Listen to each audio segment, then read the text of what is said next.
E aí, tudo bem? Estamos de volta com um papo de quarta, toda semana aqui com a competente jornalista Mônica Nóbrega. Tudo bem, Mônica? Tudo bom, meu querido? E hoje tem muita coisa boa para variar, né? Exatamente. Olha, vamos falar do fechamento da esplanada dos ministérios. Como fica? E como fica também a situação do ministro da Educação? Gente do próprio governo defende a saída do ministro da Educação. E a crise entre o Executivo e o STF? Quem tem culpa nessa crise? Aliás, quem tem mais culpa nessa crise? TAM e Azul, concorrentes, agora vão estabelecer compartilhamento de voos. Como fica isso? Como funciona? Para o consumidor, é uma boa? Então, e mais, Paulo Rocha. Sim, Mônica. A gente também vai trazer uma história que chegou para mim de um casal que vai simbolizar muito claramente a importância do respeito às divergências. Olha, e tudo, pelo que eu vejo, a política botando fogo até nos casais. Muito importante. Eu queria começar, Paulo. Eu fiquei muito assustada ou surpresa com aquela cena de fogos direcionados ao Supremo. Eu nunca tinha visto nenhum tipo de manifestação daquela maneira, assintosa e repercutiu da maneira que foi. Com isso, a esplanada também já está fechada, decreto do presidente, ameaças ao decreto do governador, ameaças ao governador. Como é que você viu isso? É realmente algo preocupante, uma ameaça a um poder? Olha, eu vejo que o que acabou com as manifestações de 2013, aquelas belíssimas manifestações, foram os black blocs. Entraram depredando tudo, não respeitando alguns limites nas manifestações. Então as pessoas falam, eram poucas pessoas, realmente, pouca gente. Uhum. Mas ali as pessoas se pegam o áudio dizendo que vai perseguir cada um dos ministros do Supremo, que eles não vão ter paz. Então, era uma crítica dirigida pessoalmente, uma ameaça dirigida pessoalmente aos ministros. Eu vejo que os ministros não estão isentos de críticas, como qualquer agente público, eles não podem reclamar das críticas. Sim. Mas quando você sai da crítica e vai para a ameaça, esse também é o limite que existe ao direito à manifestação do pensamento lá nos Estados Unidos. E não é uma vez só. Uma, duas, três. E daí aqueles fogos de artifício simbolizavam, entre aspas, um ataque. Agora o seguinte, eu quero ser bem coerente nesse momento. Da mesma maneira que eu critiquei quando queimaram a bandeira do Brasil lá em Curitiba, num movimento contra o Bolsonaro. Aquilo é o símbolo maior do país. Pelo amor de Deus, estamos perdendo os limites. Sim. Critico todo tipo de quebra-quebra, a falta de respeito aos limites. Outra questão muito importante. Vão fazer as manifestações, vão postar nas redes, coloque suas ideias, diz o que você defende, não compartilhe fake news.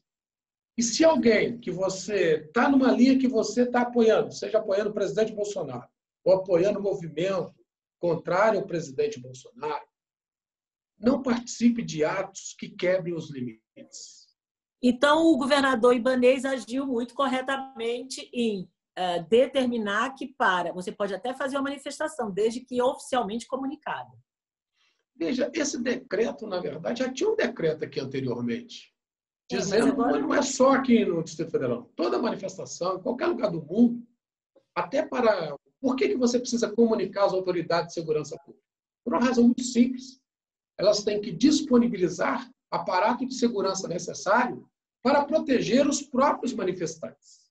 Sim, mas se tivesse esse decreto, se essa legislação ou essa normatização tivesse tão às claras, ele não teria enfatizado de novo. Não, acho que o que ele fez foi enfatizado. Mas por quê? Em tese, não poderia estar havendo manifestação sem o comunicado prévio à Secretaria de Segurança Pública.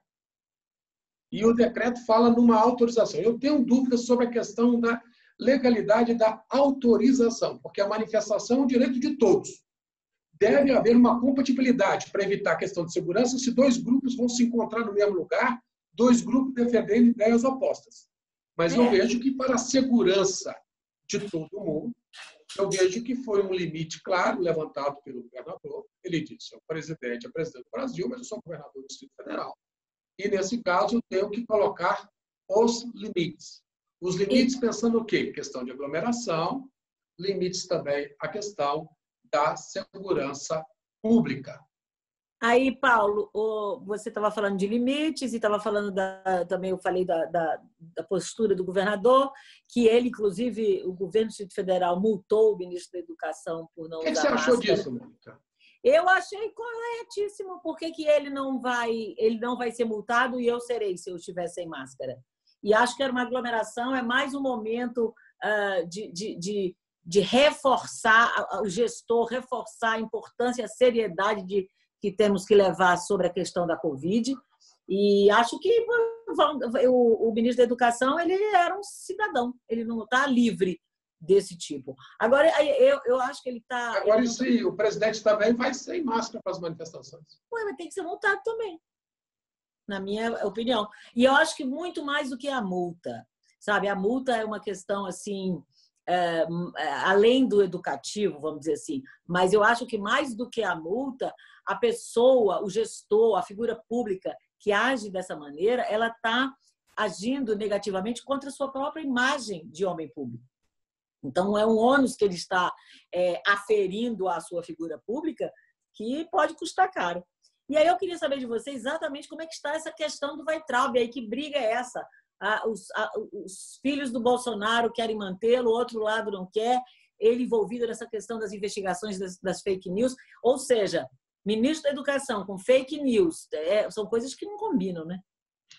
Você tem dois grupos dentro do governo. Você tem um grupo mais ligado aos militares, você tem, aliás, não são dois grupos, você tem três grupos. Você tem um grupo mais ligado aos militares, você tem um grupo mais ligado à parte técnica. Nessa parte técnica entra o ministro Guedes, entra o ministro da Infraestrutura Tarcísio, entra a ministra da Agricultura, né, que tem feito também um bom trabalho, e tem também a parte dos olavistas, ligados aí ao guru, entre aspas, né, Olavo de Carvalho. Olavo de Carvalho. Dois representantes dessa ala. Você tem o ministro das Relações Exteriores, o ministro Ernesto Araújo, e você tem também o ministro da Educação, o Weintraub. Então, veja o seguinte, por incrível que pareça, falam dos militares, mas quem mais prega a radicalização dentro do governo não é a ala militar. Seguramente não. É a ala ligado ao Olavo de Carvalho. Quem vê as lições, entre aspas, as lições do Olavo de Carvalho, o Olavo de Carvalho é um personagem que ele aposta, a gente vê claramente que ele aposta na radicalização. Ele diz claramente tudo isso que os ministros estão falando, essas coisas todas, se você for ver nos posts do Olavo de Carvalho, nos vídeos desde que ele sempre. grava, na verdade, são reproduções do que o Olavo de Carvalho sempre falou. Agora, a presença do ministro Weintraub começa a aumentar o desgaste do próprio presidente. Ele começa a transferir desgaste para o presidente da República.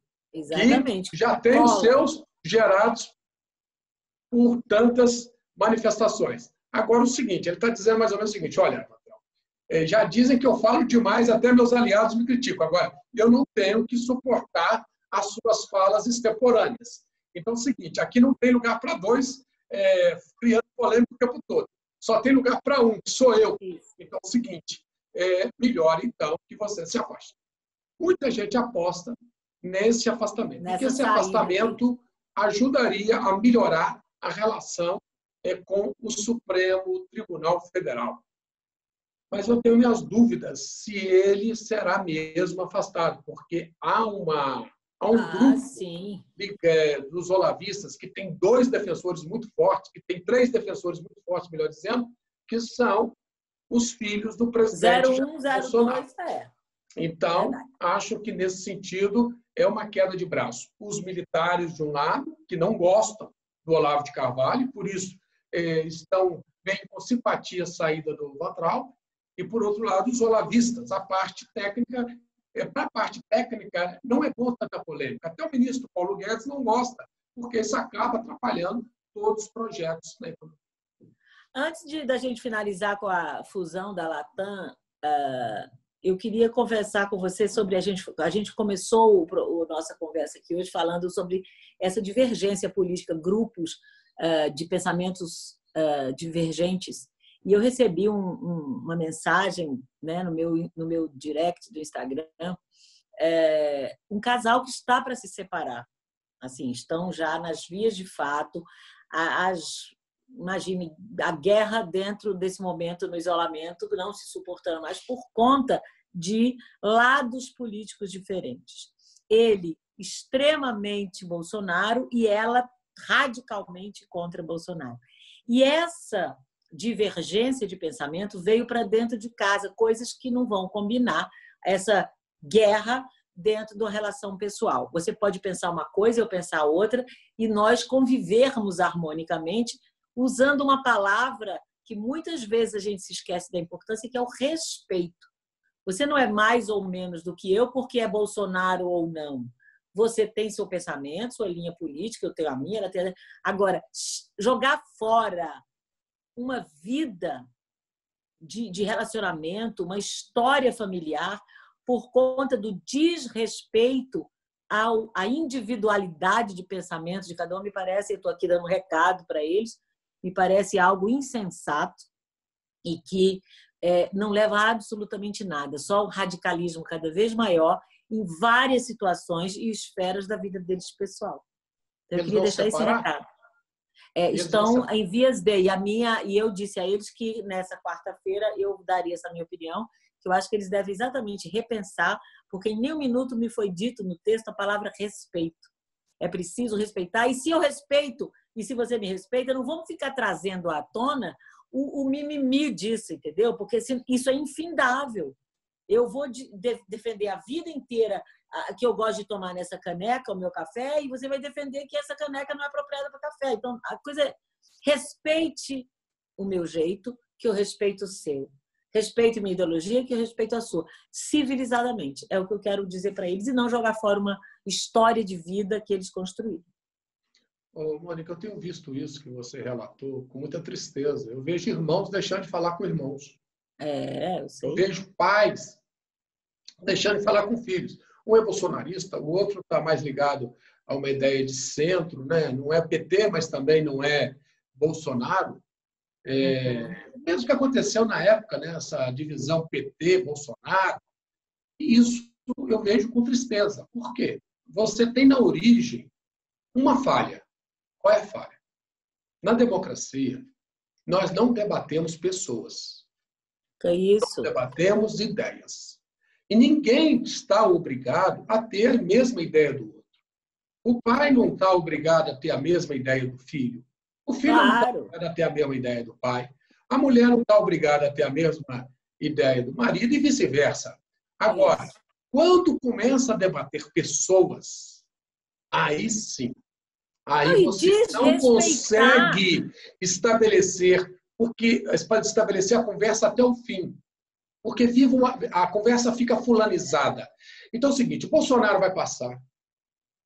Mais cedo ou mais tarde, ele não será mais presidente da República. Amanhã, como o Lula passou, não é mais presidente, como a Dilma passou. Então, tudo, Paulo, todo mundo no poder é transitório. Mas não é só no poder. Então, eu queria... a síntese, eu acho que é o seguinte. Para você ter uma relação conjugal, é preciso haver respeito em todas as esferas, em todas as escalas, em todos os momentos. Né? Quem é que tem o momento da autoridade, quem nessa hora arrefece, é isso. Então, a palavra é respeito. E é com respeito também que eu queria ouvir essa sua, para a gente finalizar, essa sua observação da fusão de duas concorrentes. Isso é bom para o mercado? Olha o seguinte, é uma fusão, não é fusão, preste atenção. Eles estão fazendo apenas compartilhamento de voos. Tá. Inglês, o code share, né? É o code share, que em inglês denomina-se code share. É apenas compartilhamento, não é fusão. Perfeito. Então é o seguinte, você, o consumidor, como funciona isso? O consumidor vai comprar uma passagem daqui para Brasília, para o Rio de Janeiro. Então, a própria Latam vai incluir nos horários que ela está disponibilizando voos da Azul e vice-versa. E vale para o cartão de fidelidade de ambas. E vale com cartão de fidelidade de ambos. Então, legal. É isso que está havendo. É o compartilhamento. Pode acontecer, presta atenção, que a passagem, a mesmo voo para o Rio de Janeiro, esteja mais barato na Latam que na Azul. Mas isso é porque continuam companhias distintas. Estão apenas compartilhando o mesmo voo. Isso é por conta de quê? De uma situação de necessidade. Então, isso As aí... companhias aéreas, houve uma redução enorme. Agora, para o consumidor, nesse primeiro momento, é bom? É bom.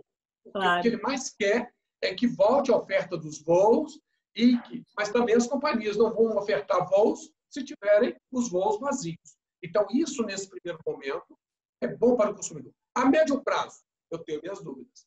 Porque o Brasil, o mercado aéreo brasileiro, é um mercado muito concentrado já. Você só tem 3 companhias. É verdade. Então, é importante que essas companhias estejam concorrendo de verdade entre si. Mas você disse certo. Eu vejo que o CAD amanhã pode ser chamado a se posicionar.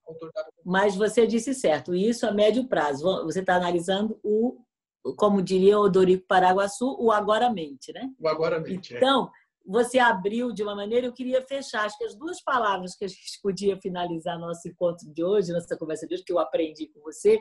A primeira é essa, é o respeito à divergência de pensamentos e de personalidades. E a segunda é essa, em hora de crise, unir-se pode ser uma solução. É o respeito. Na verdade, ele não está casado com a mulher por conta de questão política. Sim. O pai não é pai por conta de uma questão política. Então, tem muitas outras coisas que os unem. Então, se a política afasta, eles têm que se apegar naquilo que os une. Tanto marido e mulher, pai e filho. Mas eu digo, eu tenho uma família maravilhosa de 9 irmãos. São 9 pensamentos diferentes. Claro, mas o que eu disse é o seguinte... Então, é uma diversidade. Palavra, mas o respeito em relação a isso. E a segunda lição de hoje é, em hora de crise, unir os concorrentes é uma atitude de inteligência. E aí nós falamos de Azul e Latam. Então, são 2 lições de hoje que a gente pode levar para a semana. Entendeu? Você pode ter uma saída empreendedora quando você, no momento, se une ao seu concorrente para gerar negócios. E tem uma segunda lição, uma terceira lição, essa história sua. Nesse momento que os poderes batem tanto a cabeça, sobretudo o Supremo com o Executivo e vice-versa, então é um momento de ter uma unidade moral entre os poderes. Porque todos os poderes são poderes do Brasil. Fechou. Há uma unidade nisso tudo, que é o nosso país, que é o povo brasileiro. Então, pensando no povo brasileiro, eles deviam deixar, nesse momento, as divergências de lado e fazer um pacto. Eu digo, sabe uma coisa que me assusta? Ninguém está falando em pacto nesse momento. Os 3 poderes fazerem um pacto nesse momento para garantir a democracia, o Estado Democrático de Direito e permitir a divergência, que é salutar, mas sem rompimento, sem ruptura das instituições. Esse negócio, os militares vão vir, vão colocando... Veja, o momento é muito rico para que os 3 poderes tenham humildade. Inclusive, o STF precisa também ter muita humildade. Reconhecer erros que ele tenha cometido. O próprio Executivo também, com excesso de falas. O Congresso, quando muitas vezes devolveu medidas provisórias do governo, ou não votou no prazo, medidas que seriam importantes para a população, por conta desse mimimi, por conta que não é o governo que lhe deu cargos, etc. Então, nesse momento, temos que pensar naquilo que une o Brasil. Então, eu acho brasileiro e as nossas necessidades. Eu acho que com isso a gente encerra para a reflexão. Obrigada, querido. Valeu. Um grande abraço. Tchau, gente. Obrigada.